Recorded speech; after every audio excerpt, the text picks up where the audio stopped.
ভারত একটি দেশ নয়, বরং হাজার হাজার বছরের ইতিহাস, সভ্যতা ও সংস্কৃতির এক জীবন্ত ধারক। আজকের আধুনিক ভারতের জন্ম হয়েছে বহু উত্থান-পতন, যুদ্ধ, সংস্কার এবং আন্দোলনের মধ্য দিয়ে। শিখন টিউবের এই ইতিহাসভিত্তিক আলোচনায় আমরা ফিরে যাব সিন্ধু সভ্যতা থেকে শুরু করে আধুনিক ভারত রাষ্ট্রের জন্ম পর্যন্ত, যা আগে কেউ বলেনি। চলুন ডুব দেই প্রাচীন আমলে। ভারতের ইতিহাসের সূচনা হয় সিন্ধু সভ্যতা দিয়ে, যা বিশ্বের প্রাচীনতম নগর সভ্যতার একটি। বর্তমান পাকিস্তান ও ভারতের পাঞ্জাব, গুজরাট অঞ্চল জুড়ে গড়ে ওঠে এই সভ্যতা। এই সভ্যতার প্রধান শহর ছিল মহেঞ্জোদারো, হরপ্পা, ধোলাভিরা ও লোথাল।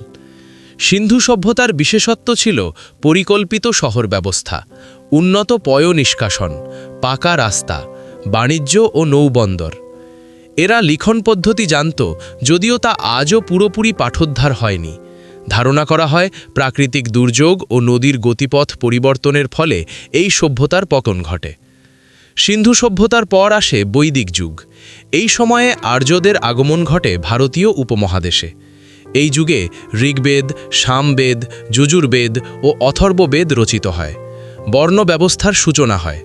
যজ্ঞ, দেবতা ও ধর্মীয় আচার গড়ে ওঠে। পরবর্তীতে এই যুগ থেকেই হিন্দু ধর্মের মূল ভিত্তি তৈরি হয়। খ্রিস্টপূর্ব ষষ্ঠ শতকে ভারতে গড়ে ওঠে 16টি মহাজনপদ।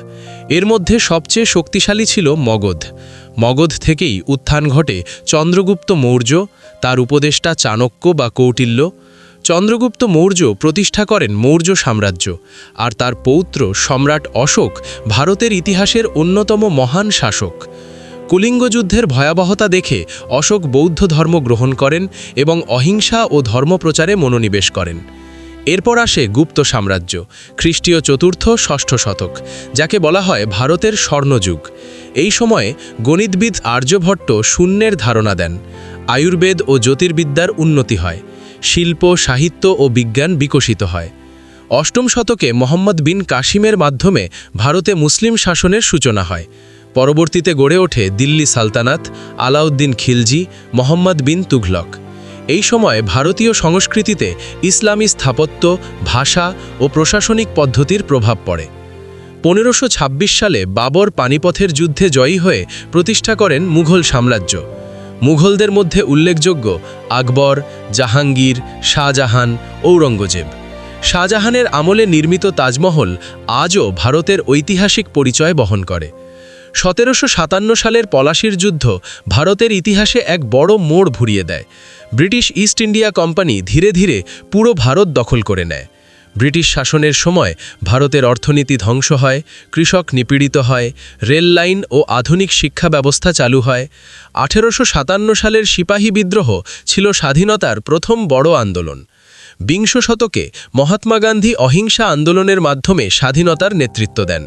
গুরুত্বপূর্ণ আন্দোলন অসহযোগ আন্দোলন, লবণ সত্যাগ্রহ, ভারত ছাড়ো আন্দোলন।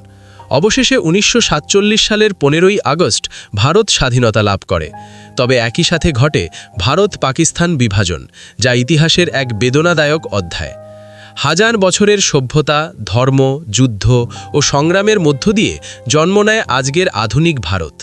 সিন্ধু সভ্যতার পরিকল্পিত শহর থেকে শুরু করে গণতান্ত্রিক রাষ্ট্র, ভারতের ইতিহাস মানব সভ্যতার এক অনন্য অধ্যায়। ভারত শুধু একটি দেশ নয়, এটি ইতিহাসের জীবন্ত সাক্ষী।